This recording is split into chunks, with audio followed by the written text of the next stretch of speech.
They laughed at her face, mocked her silence, and celebrated a future that depended entirely on her signature.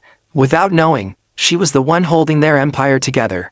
The chandelier above shimmered like frozen light, scattering reflections across marble floors polished to perfection. Every laugh echoed softly in the grand hall, rehearsed and confident, like the people who owned the room believed the world itself had been designed for them. Amara Cole stood slightly apart. She wore a tailored black suit, simple and sharp, the kind chosen by someone who valued clarity over display.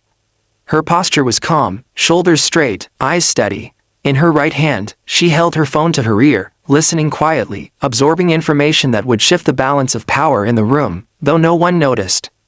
Or rather, no one cared to. Across the hall, the Whitmore family stood in a small circle, glowing with celebration.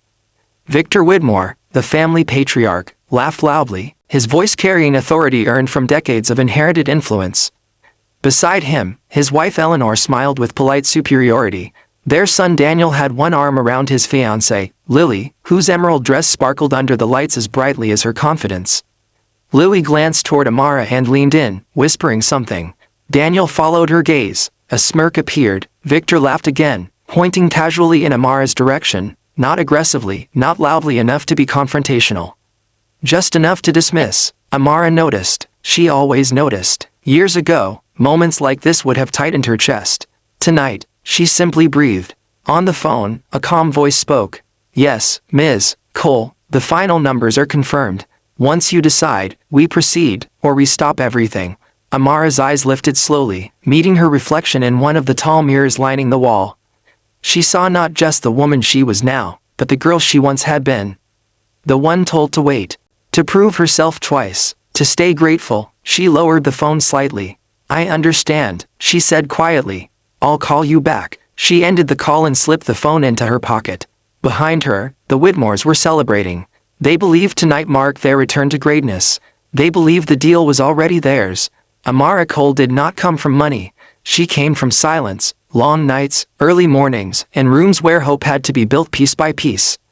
She remembered her mother counting bills at the kitchen table, her father reminding her that dignity mattered even when no one was watching.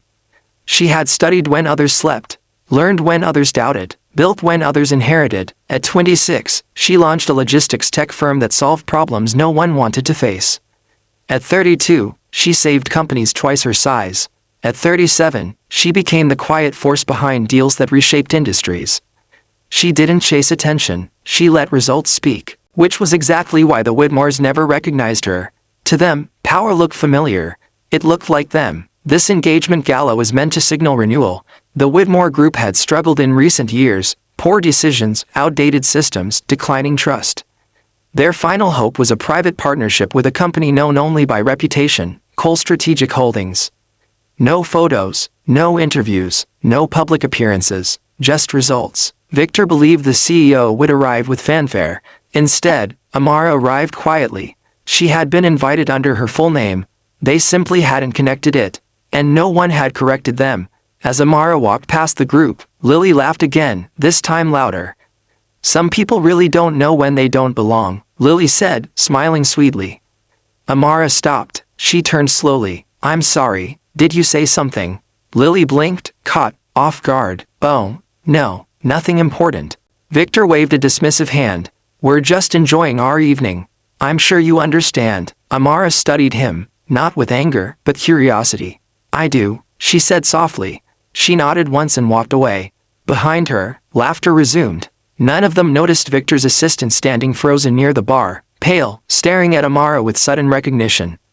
The assistant hurried toward Victor, whispering urgently.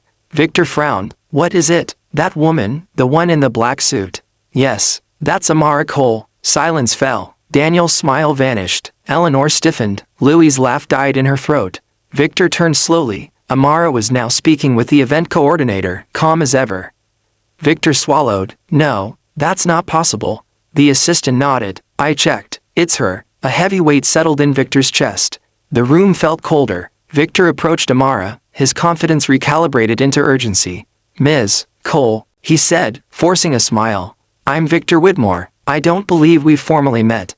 Amara turned. Her expression was polite, professional. No, she replied. You didn't believe I mattered. Victor's breath caught. I apologize if there was any misunderstanding. There wasn't, Amara said gently. You understood perfectly. The people nearby fell silent, sensing something irreversible unfolding. Amara met each of their eyes. I came tonight to observe, she continued. To understand the values behind the numbers. She paused, and I have. Victor's voice trembled. Ms. Cole, the partnership. Amara raised her hand calmly. I won't be proceeding. The words landed like thunder. Daniel stepped forward. You can't just. I can, Amara said. And I am. She reached into her pocket, pulling out her phone. One call, she said quietly, and everything changes. She made the call. Yes, she said into the phone. We're done. She ended it. And just like that, the future the Whitmores were celebrating vanished.